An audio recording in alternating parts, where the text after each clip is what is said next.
Alhamdulillah nahmaduhu wa nasta'inuhu wa na'udzu billahi min shururi anfusina wa min sayyiati a'malina. Asyhadu an la ilaha illallah wahdahu la syarika lah wa asyhadu anna Muhammadan abduhu wa rasuluhu la nabiyya ba'dah. Allahumma salli wa sallim ala nabiyyina wa habibina wa qudwatina Muhammad wa ala alihi wa sahbihi ajma'in. فيا عباد الله اتقوا الله وقال الله في القرآن أعوذ بالله من الشيطان الرجيم بسم الله الرحمن الرحيم وإذا سألك عبادي عني فإني قريب أجيب دعوة الداعي إذا دعان فليستجيبوا لي وليؤمنوا بي لعلهم يرشدون صدق الله وصدق رسوله وبعد. Jemaah-jemaah yang mulia, kita mensyukuri nikmat yang Allah berikan kepada kita. Semoga Allah tetap memberikan limpahan karunia, taufik, hidayah, inayah, kesehatan, keselamatan, dan sekaligus Allah mengangkatkan atas kita semua wabah yang menggejala yang sudah disebut dengan pandemi global, yaitu COVID-19 yang menimpa seluruh dunia, lebih dari 210 negara, dan diperkirakan 300-an ribu penderita dalam skala dunia yang positif, bahkan sudah mencapai angka ratusan ribu pula yang terbunuh atau menjadi korban dalam COVID-19 ini. Satu hal yang juga kita harus menyadari bahwa tidak ada daya upaya kita kecuali kita harus menyerah kepada Allah Subhanahu wa Ta'ala. Di zaman sebegini canggih dengan teknologi yang sangat luar biasa, kemampuan keilmuan kita yang juga sudah berkembang amat sangat pesatnya, ternyata kita masih sangat tidak berdaya menghadapi, kalau boleh dikatakan, satu makhluk kecil yang kita sebut dengan coronavirus, yang ternyata awal-awalnya dianggap atau disikapi dengan sepele. Bahkan berbagai sudut pandang mencoba menyikapinya. Ada orang yang mengira bahwa itulah sudut pandang agama, dalam hal ini Islam. Mereka mengklaim bahwa virus ini muncul di Cina sebagai azab untuk orang Cina. Tapi belakangan virus ini tidak merupakan azab bagi orang Cina, karena dia sudah sampai ke negeri kita, sudah merambah ke seluruh dunia Islam, sehingga tidak sedikit aktivitas keberagamaan kita yang juga terasa sulit untuk bisa dipertahankan. Apakah itu melaksanakan sholat berjamaah di masjid, melaksanakan sholat Jumat, bahkan dengan sangat memilukan sekarang tidak sedikit fatwa penjelasan para asatiz yang sudah mulai menjelaskan bagaimana cara sholat Idul Fitri di rumah masing-masing. Sesuatu yang sebenarnya harusnya banyak hal kita bisa mengkoreksi diri kita, karena ini saat dimana tidak ada kekuatan persenjataan manapun di muka bumi yang mampu mengatasi virus ini. Tidak ada satu negara adidaya yang mampu jumawa untuk mengatakan bahwa kami adalah negara yang paling mampu mengendalikan persoalan virus ini. Tidak ada orang pintar dan semuanya, karena kalau dihitung-hitung sudah lebih kurang setengah tahun kehadiran virus ini, belum ada satupun yang bisa mengklaim dia sudah menemukan vaksin ataupun obat terkait. Indonesia di awal-awal pemerintahnya mengedepankan pola herd immunity. Siapa kuat, dia bertahan.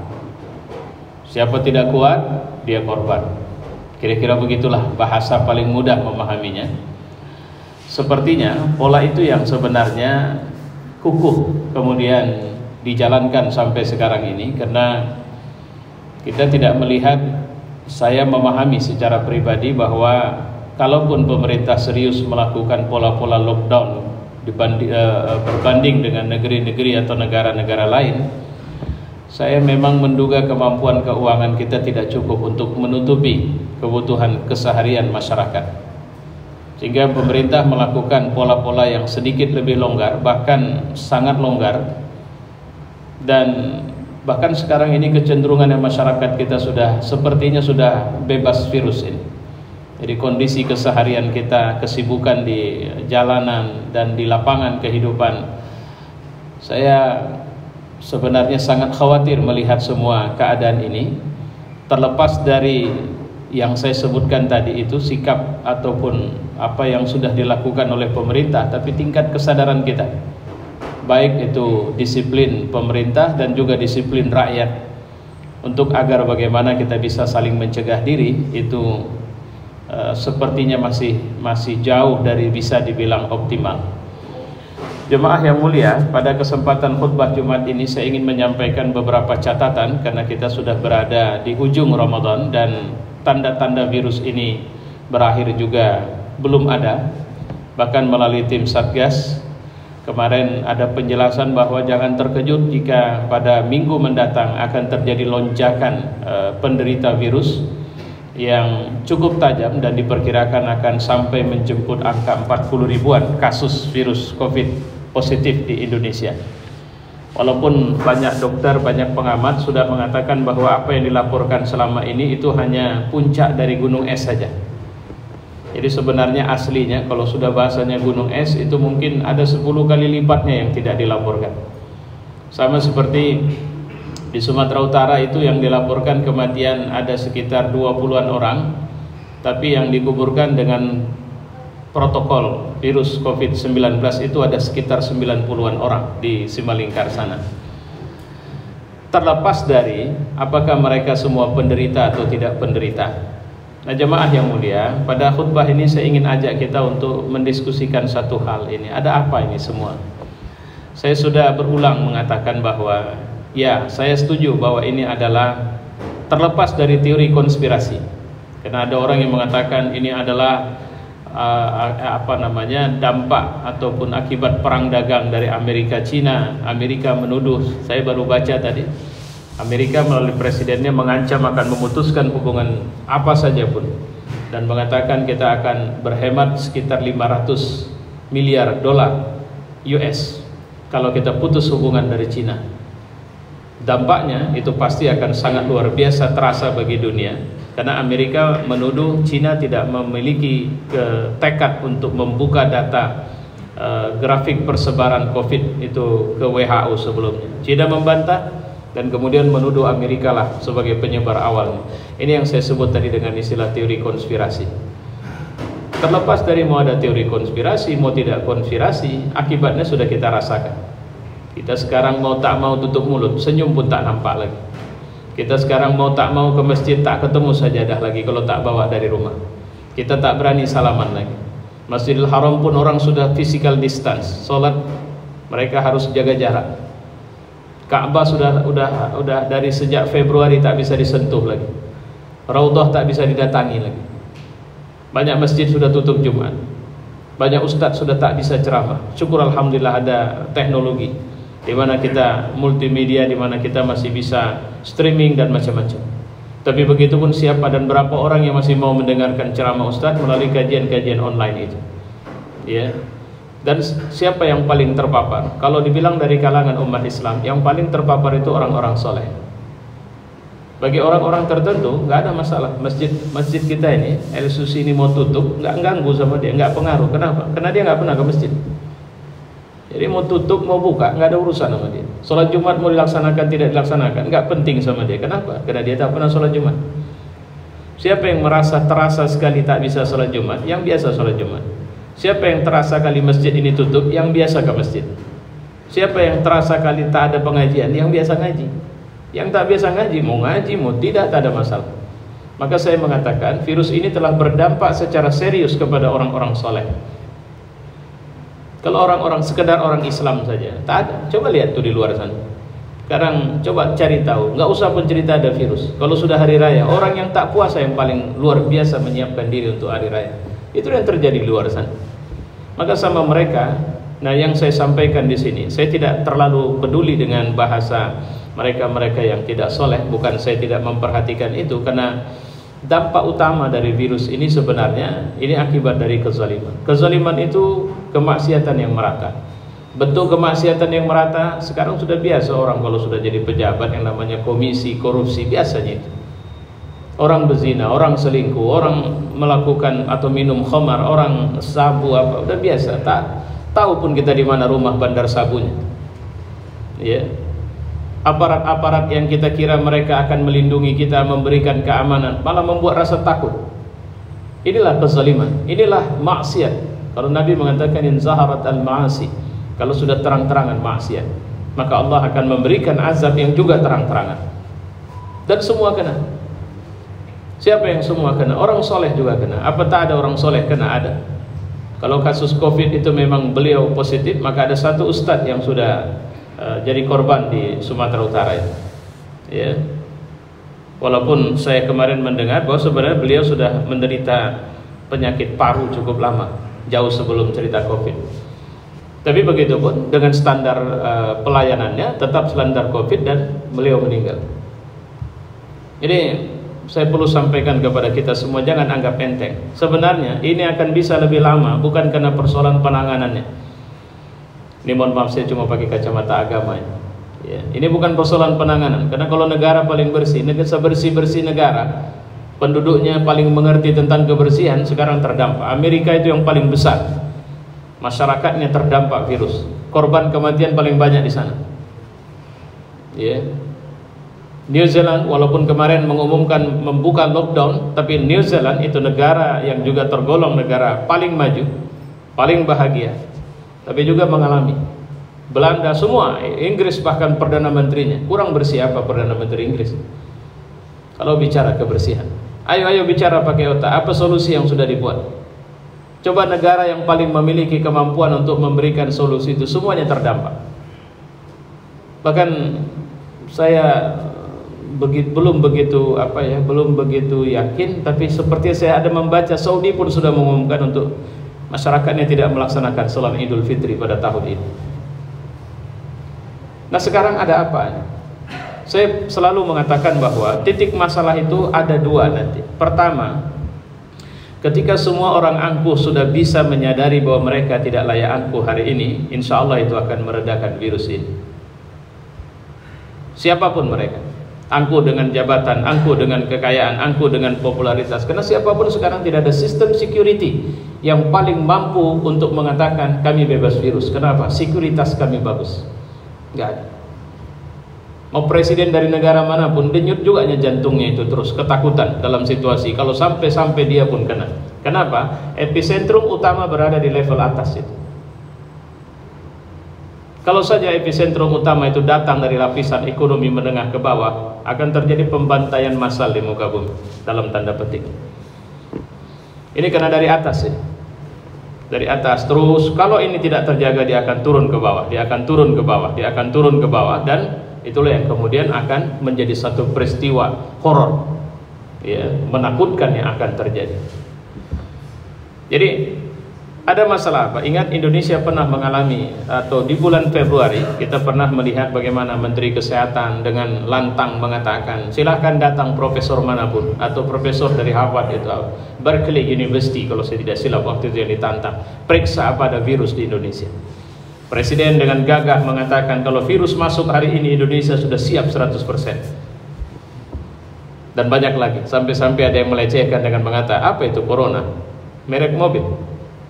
Ada yang mengatakan bahwa Indonesia tidak layak, tidak bisa, virus corona tidak akan hidup di Indonesia karena ini wilayah tropis. Semua kelantaman itu akhirnya tidak bisa bicara hari ini. Tapi pertanyaannya, apakah tersadarkan? Ini saya bilang, ketika titik kesombongan itu sudah hancur, ini akan mereda. Itu pertama. Kedua, ketika rasa takut sudah mulai muncul. Jadi ada dua yang ingin digeber istilahnya. Jadi satu, menghancurkan kesombongan manusia. Karena jujur saya memperhatikan sirah-sirah dan cerita para nabi, bagaimana Fir'aun dihancurkan. Bukan karena perang sama Musa. Musa tak ada sekalipun perang sama Fir'aun. Tak ada sekalipun, tak ada. Bagaimana Namrud dibinasakan Allah di masa Nabi Ibrahim alaihissalam. Bagaimana Abu Jahal mati. Siapa yang bunuh Abu Jahal? Perangnya memang perang Badar. Di situ ada Nabi Muhammad, ada sahabat-sahabat utama, tapi yang membunuh Abu Jahal dua remaja belia. Allah tidak kasih sama ya sekelas Hamzah yang bunuh, tidak. Anak-anak kecil, kalau bahasa kita sekarang anak milenial. Artinya apa? Allah remehkan mereka. Jadi virus ini renik, tidak bisa kita lihat dengan kasat mata. Dan makanya saya mengatakan ini tamparan bagi kita yang sombong, yang lupa bahwa sebenarnya kita ini nggak berdaya. Yang kedua, sampai muncul rasa takut, sampai akhirnya semua kita akan mengatakan ya Allah. Atau kalaupun tidak sampai seperti itu, redalah kemaksiatan. Orang tak berani buat jahat lagi. Tapi kalau di tengah wabah virus tiba-tiba ada bagi sembako, bagi ke sini, yang bagi, waduh, itu yang saya bilang, ini bisa nambah panjang masalah. Pengamat di Republik ini mengatakan paling cepat kalau begini polanya itu Oktober baru selesai cerita virus di Indonesia. Standar pemerintah Juli. Ada yang mengatakan Agustus. Presiden kemarin mengatakan apapun ceritanya harus selesai Mei. Ya apapun ceritanya, kalau memang harus selesai Mei, ayo sama-sama kita dekat sama. Jadi hati-hati. Yang terakhir dari saya, hati-hati dalam wabah ini ada orang yang mencoba ambil porsi berlebihan atau penumpang gelap yang mencoba menyerang agama, khususnya Islam. Hati-hati dengan ini. Saya tidak yakin ini kebijakan resmi pemerintah misalnya. Ada satu video yang saya minta konfirmasi, tapi si pemberi video tidak bisa mengkonfirmasi di mana. Tapi video itu jelas, orang mau masuk masjid sholat Jumat tapi disuruh periksa darah dulu. Hati-hati saya bilang dengan penumpang gelap ini. Hati-hati yang kemudian mereka menuduh majelis taklim, ustadz dan sebagainya sebagai epicentrum, seperti contohnya hasil survei Komnas HAM itu hati-hati. Kenapa serangan datang kepada komunitas umat Islam?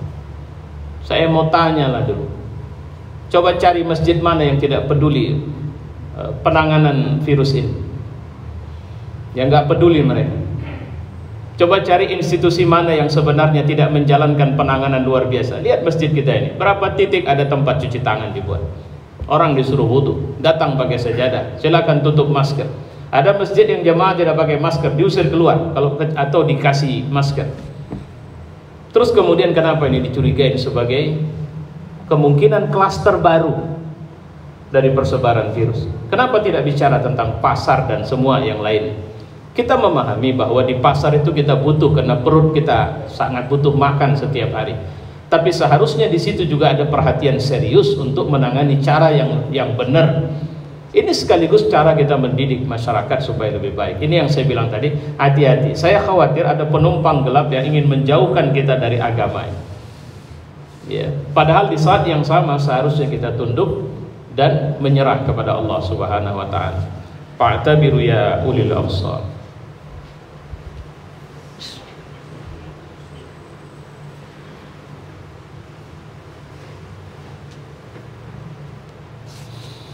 Alhamdulillah, nusalli wa sallim ala nabiyyina wa habibina wa qudwatina Muhammad wa ala alihi wa sahbihi ajma'in.